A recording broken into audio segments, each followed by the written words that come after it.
Hosti warqabni waraabaa. بسم الله الرحمن الرحيم. الحمد لله رب العالمين. الصلاة والسلام على رسول الله صلى الله عليه وسلم. يقول المصنف رحمه الله بكتاب كان جد كتاب توحيدا. الشيخ الإسلام محمد بن عبد الوهاب ده باب من الشرك باب نكون باب شرك راته باب كل باب من الشرك شرك راته النذر لغير الله ورب انتهن في نذر يقولون قطع nazrii jechuudha.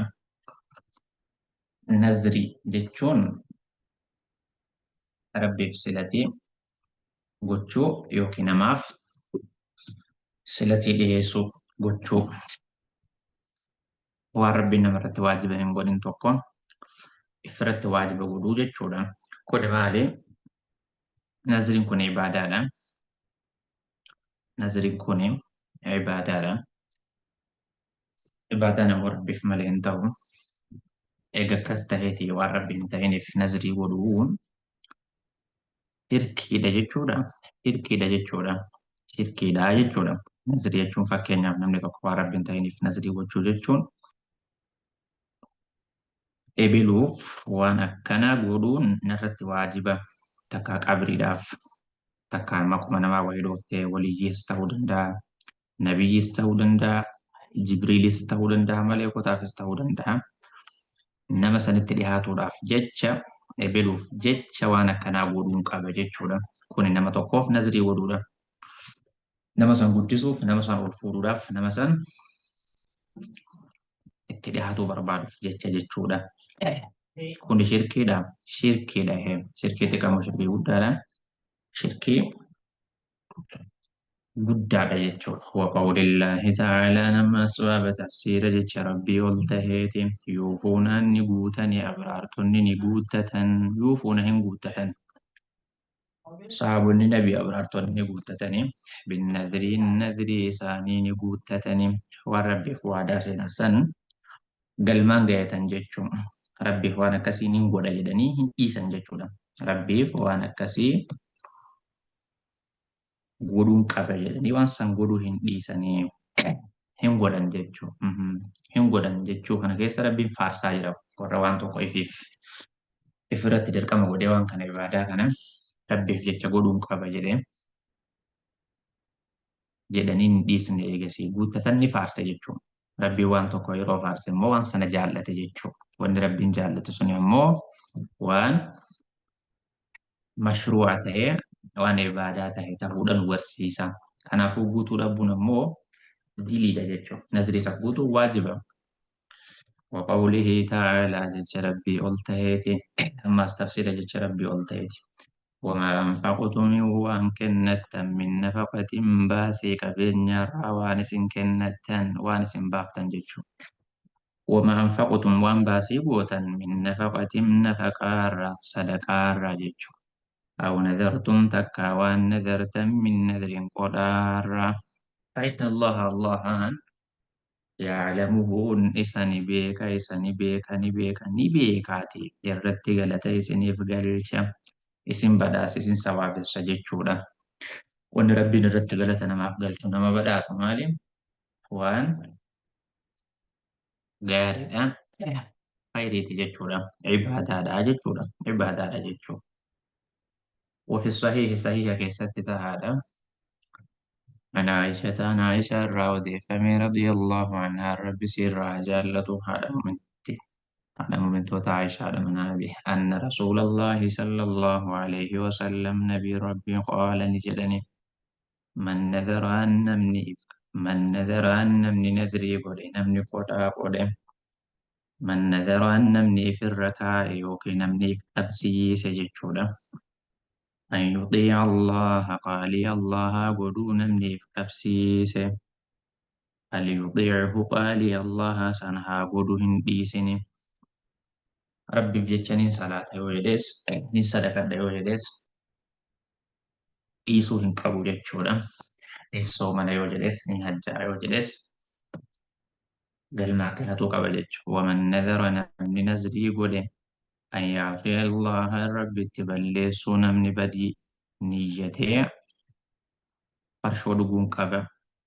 Rabbiif jecha firummaa ebaluu addaan kutuun qaba. Rabbiif jecha nama arrabsuun qaba. Rabbiif jecha ibaadaa rabbii dhiisuu qaba. Haadha abbaatti haqqa'uu qaba. Mataa jabaatuu qaba ka jedhee.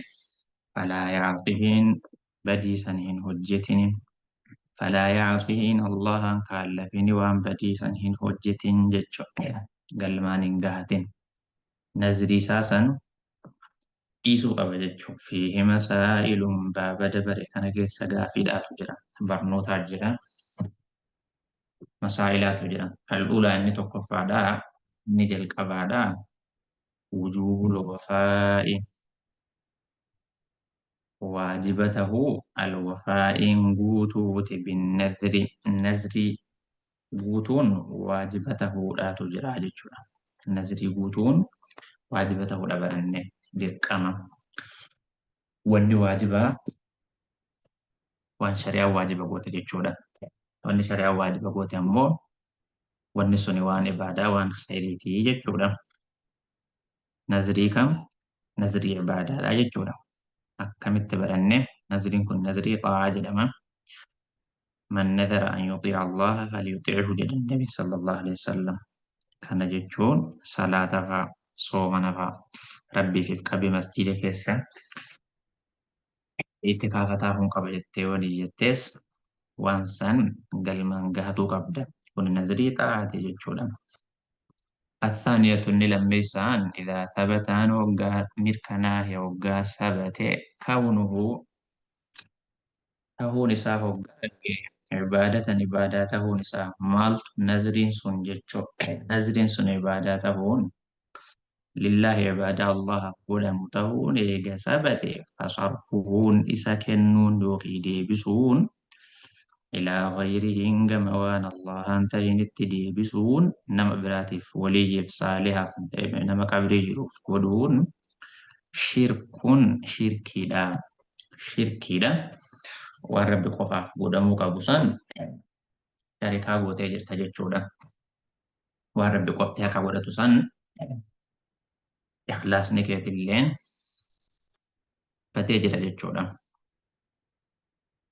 ثانيف نذرين توقع عبادات هي نما براتين همال رب قفان ملي جتشودا ربي سبحانه وتعالى والرودا نزري قوتة هم فارسة وروا ربي في قلن سنقل مانجيتا نفارسة فارسو قفامتي قلتك عبدو جدي وادا سيني بجتشودا قلتك عبن جديت وادا سيني كن مال قرسيسة عباداته إساتي قلت قرسيسة جتشو سلا عباداته باتي قلتك كميت ركتنا من أركاتو الثالثة النساء ديسان أن نذر المعصية نزرين بدي معصية لا يجوز هم بكعون الوفاء به نزري سنقوتون هم بكعون نزري معصية سن قوتون هم بكعون هم تهون مالف النبي صلى الله عليه وسلم ومن نذر أن يعصي الله فلا يعصي بدين وجد يديه namni nazrii godhee badii san hadisu hin hojjetin. Badii hojjechuu hin qabu jechuudha. Badii hojjechuu hin qabu. Maal gochuu qaba namni kun? Namni kun toobachuu qaba, dogongora sanirraa darbuu qaba. Farshoo dhuguu hin qaba yoo jedhees dhiisuu qabaa jechuudha. Farshoo dhuguu hin qabu. Waan badii guutuun hin ta'u jechuudha. Nazriin ibaadaadha jennee. Nazrii shirkiyyaatu jira jennee. Maasiyaatu jira jennee. Mubaahitu jira nazriin. Nazriin ibaadaadha. Nazriin ibaadaadha. Waan rabbi hin ta'iniif nazrii godhuun shirkii guddaadha. Kana jechuun namni tokko ibaadaa rabbi qofaaf godhamuu qabu. Ibaadaa rabbi qofaaf godhamuu qabu. Itlaaqaanis tahee yookiin qaydiidhaanis tahee ifirratti dirqama gochuudha. Nazrii jechuun namni mukallifa ta'e tokko lubbuu fi dirqamsiisuudha. Ibaadaa Rabbi qofaaf ta'e akka itlaaqaattis ta'e wahii wajjin wal qabsiises akkanumattis ta'e jechuudha. Kun haqiiqaa nadriidhaati.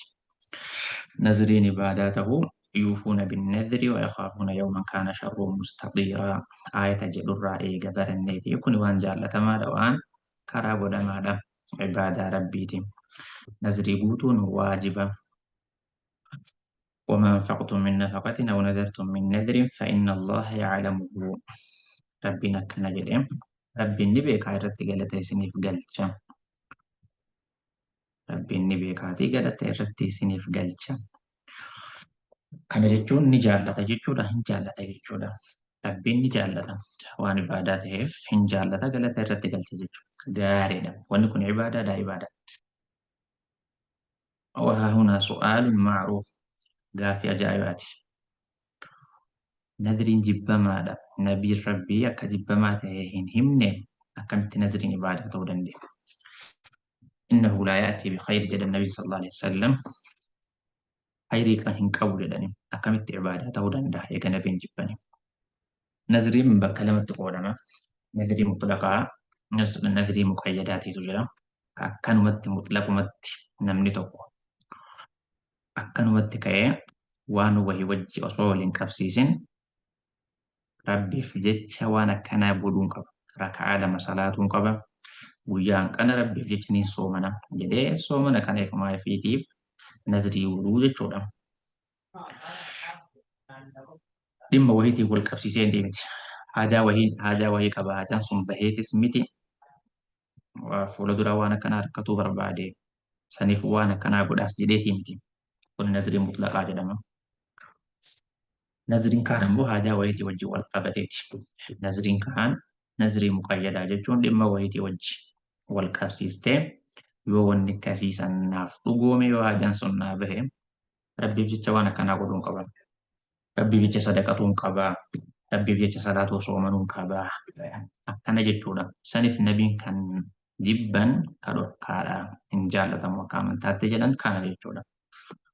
Yoo Rabbiin akkas naa ta'e anis akkasiin godha. Gosii godhuu dhiisee hoo? Gosii godhuu dhiisee hoo? Hin godhu jechuudha. Kana jechuun jijjiirraa jechuudha. Jijjiirraa jechuudha. Saniif inni jibbamu isa kana innamaa yustakhraju bihi min al-bakhiil.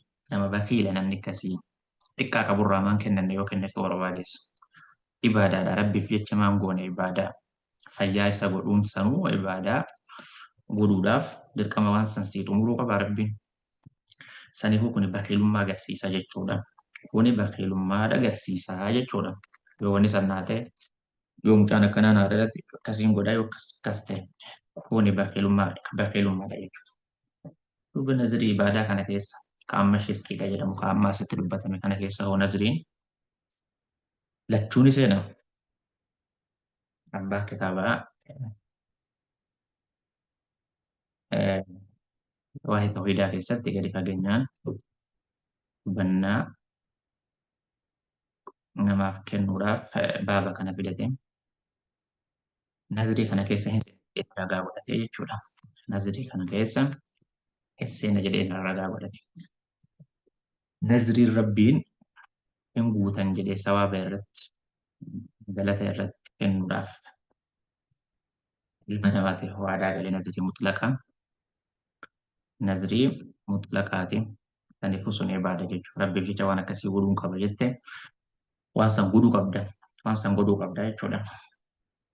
Kaan hoo guutuun dirqama, kaanis guutuun dirqama. Kaanis guutuun dirqama yeroo haajaan sun sii bahetti. Yoo haajaan sun sii bahe guutuun dirqama ta'a jechuudha. Yoo dadhabde fa'aa hoo kaffaartaa kafalta. Kaffaartaa kafalta.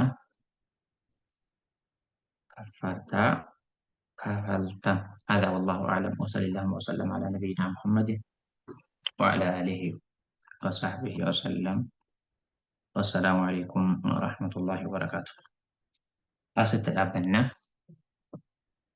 أستهين